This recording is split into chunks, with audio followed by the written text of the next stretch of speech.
Dosa besar yang selanjutnya adalah khamr. Apa itu khamr? Pengertiannya khamr secara bahasa adalah menghalangi dan menutupi. Sedangkan secara istilah pengertian khamr adalah menghalangi dan menutupi sesuatu.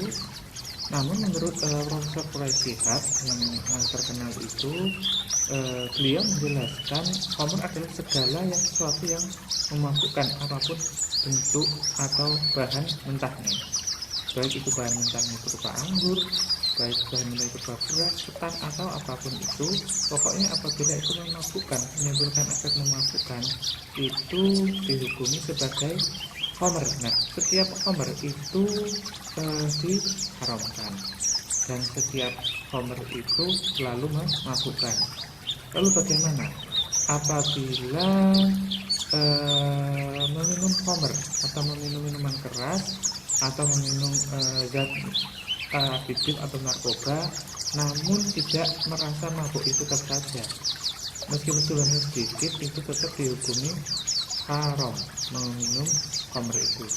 Dampaknya adalah apa? Dampaknya secara agama, orang yang minum khamr itu suratnya tidak akan diterima selama kalau tidak salah 40 hari. Kenapa tidak diterima? Karena itu kesadaran orang yang minum khamr itu berkurang. Tetapi begini, kalau sudah minum khamr kemudian seperti tadi tidak sampai mabuk, ataupun sampai mabuk tapi sehari dua hari bagaimana? Itu ya tetap saja, karena di dalam darahnya itu masih ada sisa-sisa khamr yang dikonsumsi. Bagaimanakah hukum meminum khamr atau dasar larangan meminum khamr itu dalam hadis dan Al-Quran? Kullu muskirin haramun wa kullu muskirin khamrun. Jadi setiap sesuatu yang memabukkan itu adalah khamr, dan setiap yang memabukkan itu hukumnya haram. Dasar Al-Qur'annya adalah apa? Ini adalah surat Al-Maidah ayat 90 yang berbunyi begini. Bismillahirrahmanirrahim. Ya ayyuhalladzina amanu innamal khamru wal maisiru wal ansabu wal azlamu rijsun min amali syaitan fajtanibuhu la'allakum tuflihun. Artinya apa? Artinya, wahai orang-orang yang beriman, sesungguhnya minuman keras, berjudi, berkorban untuk berhala, maksudnya membuat sesajen atau semacamnya, dan mengundi nasib dengan anak panah adalah perbuatan keji yang termasuk perbuatan setan. Maka jauhilah perbuatan tersebut agar kamu beruntung, kamu mendapat keberuntungan. Nah, dari sini dapat kita ketahui bahwa Al-Quran itu juga melarang kita untuk melakukan perbuatan minum minuman keras. Lalu tidak minum Pak, tapi makan atau menghisap ya sama saja. Dalam bentuk apapun, baik itu cair, padat ataupun gas, yang namanya khamr itu bisa menghalangi kesadaran manusia. Lalu selanjutnya sanksi atau hukuman bagi seorang yang melakukan minum khamr atau melakukan mengkonsumsi khamr itu bagaimana hukumannya? Nah, kita di negara Indonesia ini punya kitab yang namanya KUHP. Di dalam KUHP disebutkan dalam bab 4 pasal 539 bahwa orang yang minum minuman keras itu akan diancam pidana kurungan paling lama adalah 12 hari atau denda paling tinggi 375.000 rupiah. Sangat kecil, cuma di penjara 12 hari sama dihukum denda sebesar 375.000 rupiah. Itu sangat kecil, tapi bagaimanapun itu adalah hukum di negara, bukan hukum di akhirat. Di akhirat kelak juga akan mendapat hukuman. Nah, itu berlaku di negara kita. Kalau di negara Islam zaman dulu, zaman Kanjeng Nabi, itu hukumannya beda lagi. Seperti hadis berikut yang diriwayatkan oleh Imam Bukhari dan Muslim, atiya bi rajulin qad syaribal khamra fajaladuhu bi jaridataini nahwa arba'ina, yang artinya bahwasanya Nabi Muhammad SAW dikatakan kepada seorang yang meminum khamr, maka Nabi menderanya sebanyak 40 kali. Mendera dipukul di tempat umum sebanyak 40 kali. Tujuannya apa? Tujuannya supaya untuk membuat jerah si pelaku dan mencegah kepada orang-orang yang belum melakukan itu agar tidak melakukan, karena nanti yang melakukan akan dipukul sebanyak 40 kali. Ini berlaku di negara Islam, tapi di negara yang seperti Pancasila, Indonesia ini tidak diberlakukan ya. Tapi di Aceh ini diberlakukan. Kemudian dosa besar yang selanjutnya adalah judi. Apa itu judi? Saya kira kalian sudah banyak tahu ya mengenai judi itu apa, karena di lingkungan kita ini masyarakatnya masih banyak yang melakukan perbuatan judi, baik itu online ataupun offline. Kalau sekarang masih bisa online, baik itu lewat pertandingan bola, pertandingan apapun lah, bisa jadi sarana untuk judi. Judi pengertiannya secara bahasa adalah permainan dengan memakai uang atau barang berharga sebagai taruhan. Sebenarnya taruhan medianya atau lantarannya itu apa saja, bisa olahraga, katakanlah sepak bola, futsal atau semacamnya, bisa sabung ayam, bisa apalagi ya, balapan dan banyak, masih pakai kartu dan seterusnya, pakai jadu dan seterusnya. Itu semua diharamkan dalam agama kita. Dasarnya apa? Dasar larangannya.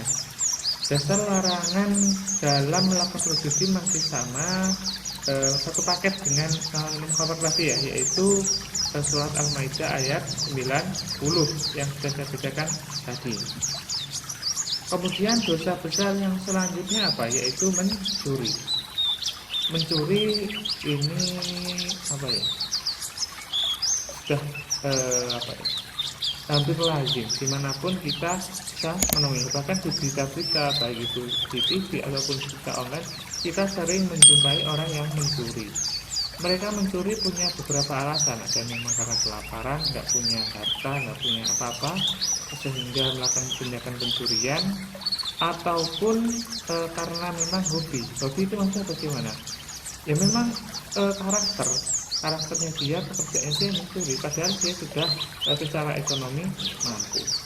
Lalu pengertian mencuri itu apa kalau begitu? Nah, pencurian adalah pengambilan properti milik orang lain secara tidak sah tanpa seizin pemilik, kemudian dimanfaatkan dan tidak dikembalikan.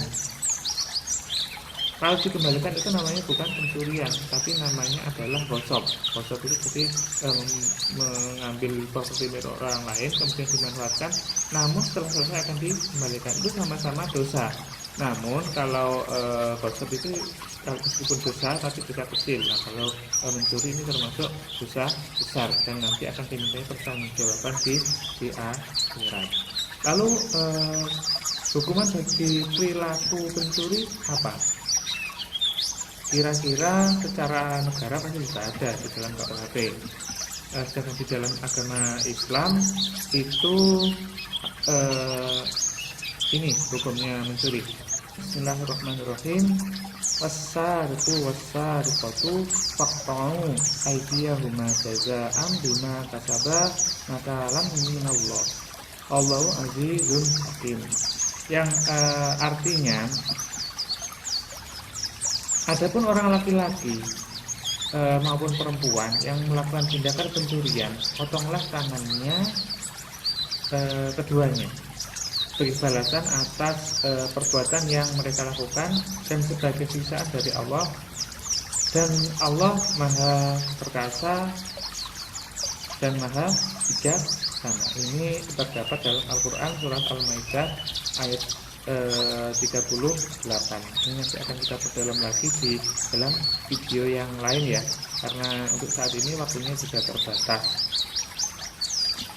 Selanjutnya dosa besar yang lain adalah durhaka kepada kedua orang tua. Dosa besar kepada orang tua pengertiannya atau durhaka itu apa sih? Durhaka yaitu ingkar terhadap perintah, baik itu perintah Tuhan, orang tua dan sebagainya. Dalam hal ini kita membahas durhaka kepada orang tua. Dalil atau larangan mengenai durhaka kepada orang tua ini terdapat dalam surat Al-Isra ayat 23 yang berbunyi Bismillahirrahmanirrahim wa qadha rabbuka alla ta'budu illa iyyahu wa bil walidaini ihsana imma yablughanna 'indaka kibara ahaduhuma aw kilahuma fala taqul lahumā uff wala tanhar huma wa qul lahumā qawlan karima. Yang artinya adalah dan Tuhanmu telah memerintahkan agar kamu jangan menyembah kepada selain dia Allah, dan hendaklah berbuat baik pada ibu bapakmu. Jika salah seorang di antara keduanya atau keduanya sampai putusnya lanjut dalam pemeliharaanmu, maka sekali-kali janganlah engkau mengatakan kepada keduanya perkataan maksudnya ngatuloh le kongkon tumbas iki duk tumbasno iki duk sudutno iki. Nah, kalau seperti itu jangan mengatakan atau moh ngenyek semacamnya, dan jangan engkau membentak keduanya. Jadi berkata kasar tidak boleh, dan ucapkanlah kepada keduanya perkataan yang baik. Nah, perkataan yang baik itu ya kita sebagai orang Jawa selain bertutur kata dengan lembut juga dengan bahasa kromo inggil kalau bisa. Gak bisa ya Pak, bisanya ngopo, karena setiap hari ngopo, setiap hari ngomong seperti konco, seperti teman sendiri. Ya itu sebenarnya tidak sopan. Bagaimanapun seorang anak itu harus tetap menjaga tindak tanduk, menjaga sopan santun kepada orang tuanya. Bahkan berkata mengeluh saja kita tidak boleh kalau dalam Al-Quran, apalagi berkata kasar, membentak, dan seterusnya. Kalau di zaman akhir memang seperti ini, anak dan orang tua itu sopan santunnya sangat kurang.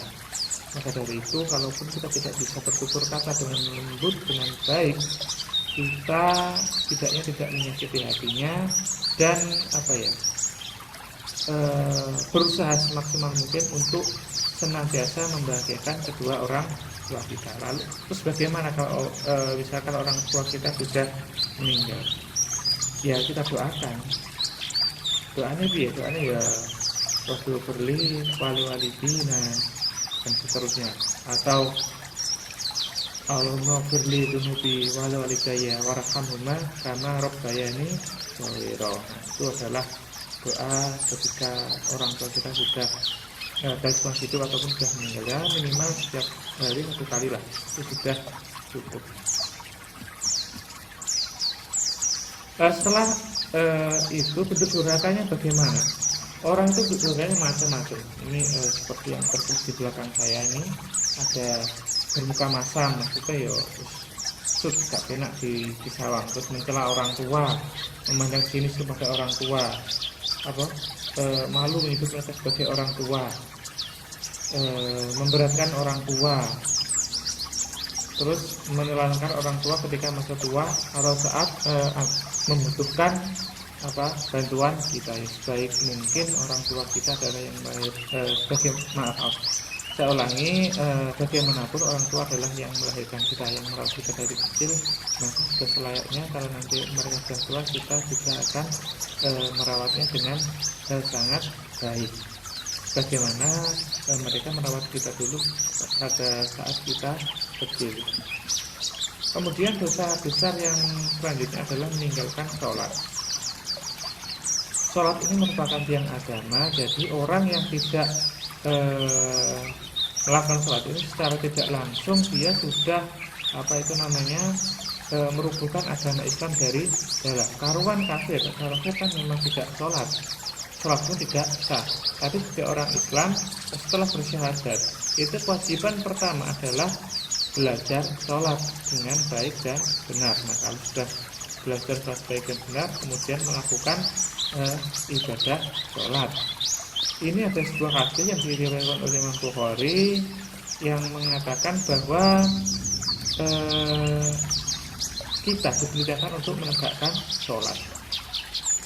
Ini bunyinya Bismillahirrahmanirrahim.